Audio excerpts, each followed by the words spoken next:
Welcome back to Dance Studio Owner Life Coaching. This is Ginger. And today I want to talk about a moment that I had this past year where I was ready to quit, ready to end doing the day to day at the studio and kind of how I approached it and what happened. So, this is a 12-month reflection, which is so apropos because it's at the end of the year of 2025.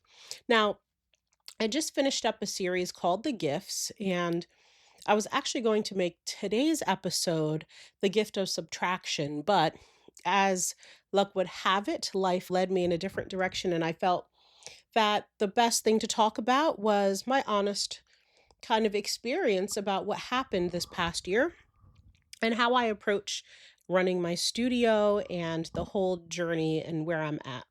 In the end of 2024, one of the things I talked about with my own life coach was just feeling a bit lost in terms of what I'm doing, where I'm going, what's the next direction career wise, professionally, personally, what was really important for me, and just indecisive generally. And then I felt totally done and over the studio. Like, few things got me excited, and I had trouble connecting emotionally with the studio.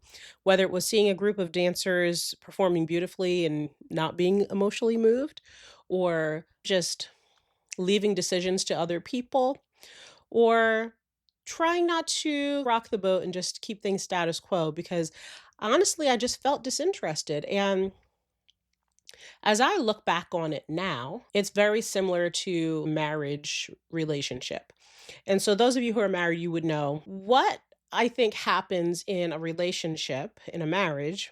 You go through times where things are so wonderful, so in love, you're just in sync, you're communicating really well. There's also times when you don't, when you kind of feel like, why did I do this? Why am I still in? There's times likely when you're not communicating well, times when you feel like something has to change. You don't want to go on this way. You don't want to be this person. You don't want to be with this person. You don't like how things feel day to day. And so I think I felt the same kind of thing with my relationship with the studio. I just felt disconnected, uninspired. I looked at the option of taking a sabbatical. I actually even wrote a blog article about that. Just like in academia, when a professor is in tenure and they've been around for a long time, one of the things that happens is they take a sabbatical, and that's maybe 6 months or 12 months off to go reflect, refresh, keep themselves well rested and sharp so that they're ready to return and teach and do research and they're in shape. Similarly, within the ministry world, I know like in the Methodist church, one of the things that they'll do is the pastors, they take on so much of the world in terms of not just taking care of their own families and their own personal and professional lives, but also being there for other people in some of the best and worst moments of their lives, whether it's marriages, helping somebody in the hospital, in the end of life, things like that. And so one of the requirements for those pastors is that they take a sabbatical to refresh and renew their spirit. But we don't have that in the dance industry, right? We don't have something like that. If one of us were to step away, what would that look like? In most cases, it's selling the studio or letting things just kind of go to shambles. And most of us don't want to do either one of those things. We know that something needs to change. We need that kind of sense of renewal, and having off for Easter break, for example, isn't enough. That's not going to get it. Taking the holidays in the winter isn't enough to renew your spirit and feel like you're ready to take on new challenges and continue with that path forward. One of the things I did working with this particular life coach, we had planned out 12 months, like a 12-month exit for me to get out of the day-to-day operations. One of the first things we did was just reflect on like, what do I need to do? What do I need to have in place so that I can step away to free up my time to do what I really want to do? And the very first question was, who would take over, and not just take over my role, but take over for these different things that I was handling? What processes were not documented yet and needed to be? Who needed access to software or passwords? What team members needed to know how to not only run backstage for a show, but also how to create the vision for a show, to communicate with all the stakeholders, how to design the program book, how to launch a new season, how to make changes in the studio software so payments are handled appropriately, how to calculate tuition increases year over year, like all those extra processes and different things that I did, like who would take these things over. Now, I was fortunate enough at the time in 2024 to have the ability to do this pretty easily because I have a leadership team in place. And the leadership team, they're able to do so many of the different elements of the work so that I wasn't actually in a place of overwhelm or understaffed when this process started in late 24. I had these people in place who took care of the company, the intensive program, somebody who took care of my ambassador program, somebody who took care of finance, someone who ran camp and all the performances and stuff. And so those things were in place. So it was just like sorting out those loose ends. The other thing I had to do was have some honest conversations to prepare my team members. I spoke to two of my most longstanding leadership team members, and one of them we discovered not only was she interested in becoming full time with the studio, but we talked about what that salary would look like, what she would need to leave her full time job and then be at the studio full time, and how that's a passion of hers. And she would love to take on and do more one day. Another person we discovered that the studio has basically become her job, but not the thing that she's passionate about. And there's some other things she might want to pursue. And so, looking at it from that perspective, like, how do we align things and prepare things? Not only for my exit, but also what if she's ready to exit at some point? That's a real possibility we want to be prepared for. And we want to exit out of things while things are still on good terms and not let things fester where people get frustrated and burnt out and then it's a horrible experience for everyone involved. The third point in this 12-month thing was just being honest and open with myself about where I'm at, how I got here, and then do I still want the things that I wanted when I did this process, right? So, what I did in 2023 to get me those results in 2024 is not what I used to get me from 2024 through 2025. The person that I am, the leader that I am, the choices that I make, the mindset that I have, vastly different. And when I was honest and open and I thought about it, you know, my studio had grown substantially in terms of revenue. Coming out of COVID, initially it was like, how are we going to build back these student numbers? And then we kind of just blew through those numbers in terms of revenue. And it was because we had a concerted effort to stabilize the finances and to better manage, better budget, better plan, better set our pricing to align with what we needed. Because one thing that kind of changed during the COVID time was having a full leadership team. Before that, it was an office manager, director of operations, and myself. Now we have a team of 5 women. And so that looks very different from how things operated.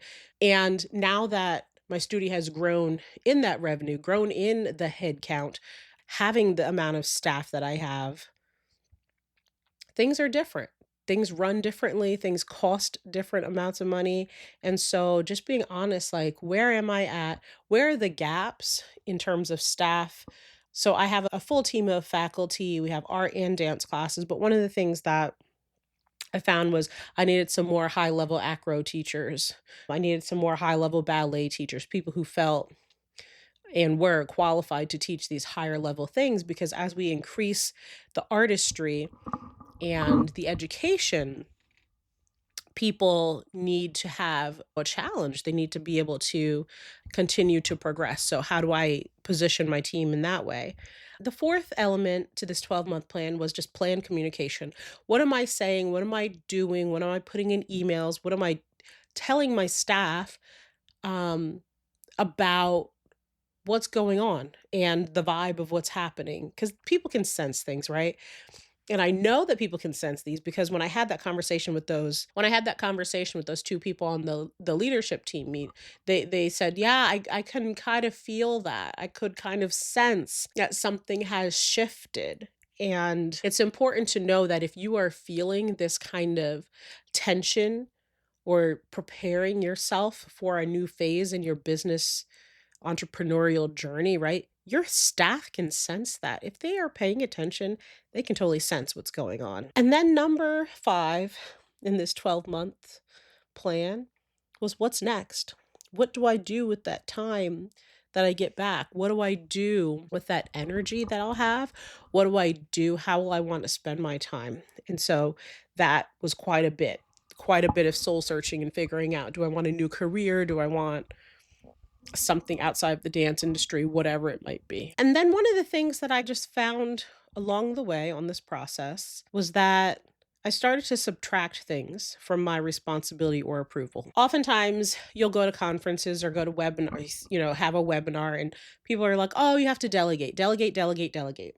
And we all know it's very difficult.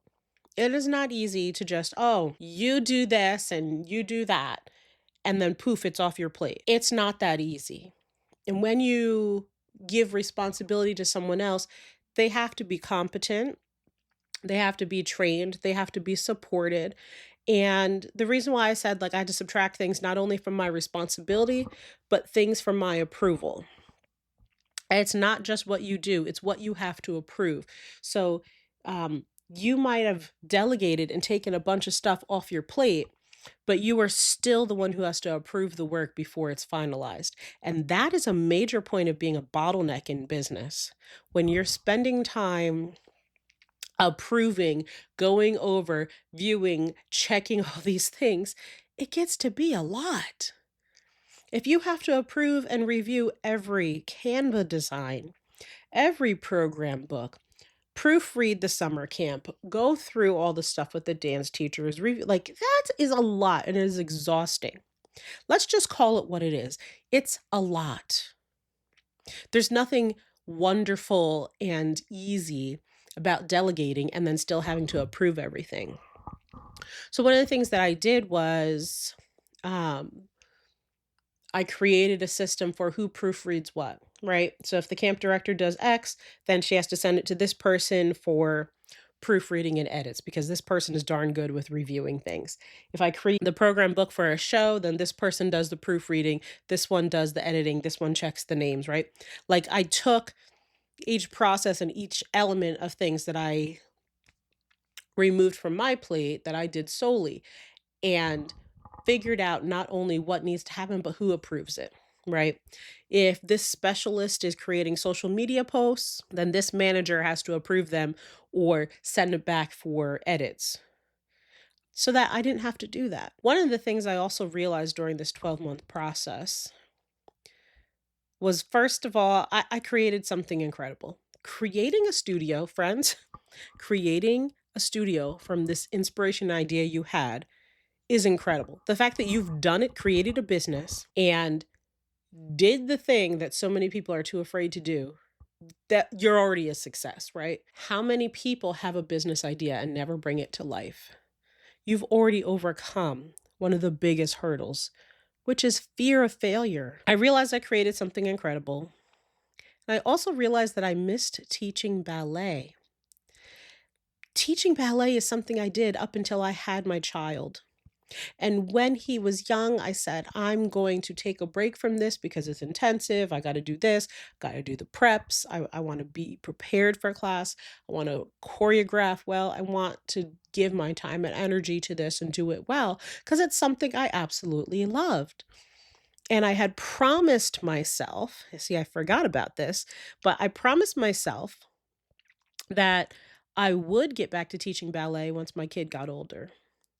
And I realized that I had fallen out of the role of the visionary of my studio, and I didn't like the direction that things were going professionally. I saw the results of the work that I had done, and I got really proud of what I had done. Even in spite of myself, I was creating success. So I realized I wanted to teach ballet, and I had broken my promise to myself to get back to doing that. Instead, I had gotten caught up in teaching what was needed, not what I wanted. And I left my desire by the wayside. And so it kept pulling on me, pulling on me, pulling on me, nagging on my heartstrings, right? Um, I also really kind of found that I had been so busy administratively that I wasn't in the role of imagining some crazy awesome show, imagining some crazy new opportunity that would just take things to the next level, right? And so kind of discovering, okay, these are the things that kind of lit a fire under me in the past. They had gotten pushed by the wayside, and I didn't even realize that I had done that because I had my head down. And y'all know, if you were, had your studio through COVID, you had your nose down and you were like, I have to survive and I have to get through survival to get to thriving. And so that focus on getting the revenue, the focus on paying down debt, that focus on getting student numbers back, so much of that we're still running our studios from survival mode instead of thriving. And so when you're in survival mode, you don't have the luxury of teaching the classes that you want sometimes. You don't have the luxury of being this creative visionary because you're like, dang, I got to get the students in. I got real financial troubles that I need to figure out. So I found through this kind of reflection that those were two main things that I lost. The other thing I saw was that the kids that I taught as preschoolers and kindergartners were preparing to graduate from high school. I reflected on the legacy, all the jobs that I had created, the lives that I inspired, and decided that I still have work to do. I did not decide to hand over the reins of my studio to my team. When I am ready, I have a group of very competent and very capable women who can take it through the next phase, the next decades, and continue to build on this legacy that I've created.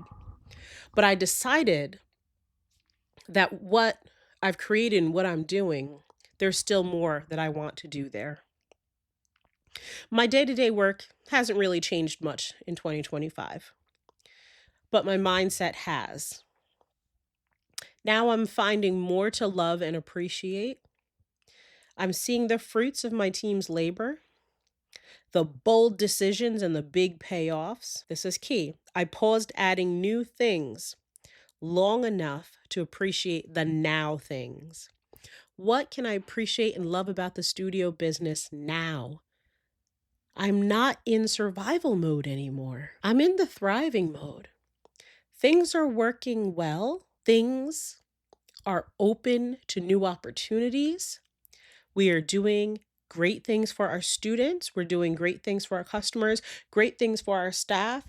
We are building this business and preparing to scale in powerful new ways. Now, friends, I want to urge you. I know some of you may be thinking, well, I'm ready to give up my studio. I'm done with that thing. It's pissing me off. I can't take it anymore. These people are driving me crazy. These dang parents, the customers, that whatever. I invite you to reflect and appreciate and think through all the work that you've done and all the results you've created in the last 12 months and create a 12-month plan for yourself. Think about things from the perspective of, if I'm going to step away in 12 months, what needs to be in place? Go through the motions. If your brain wants to tell you that you're done and this isn't what you're into anymore, then by all means, plan for it. Figure out what that would look like. Work your way through all your processes. Fix your staffing gaps. So get your business, quote unquote, ready to sell, ready to pass the torch. And in that process, you might discover it's your time to step down. But maybe, just maybe, like me, you'll find a renewed sense of purpose and what is next for you and how you want to approach this next season in your life and in your business. Friends, I wish you the very best and Happy New Year.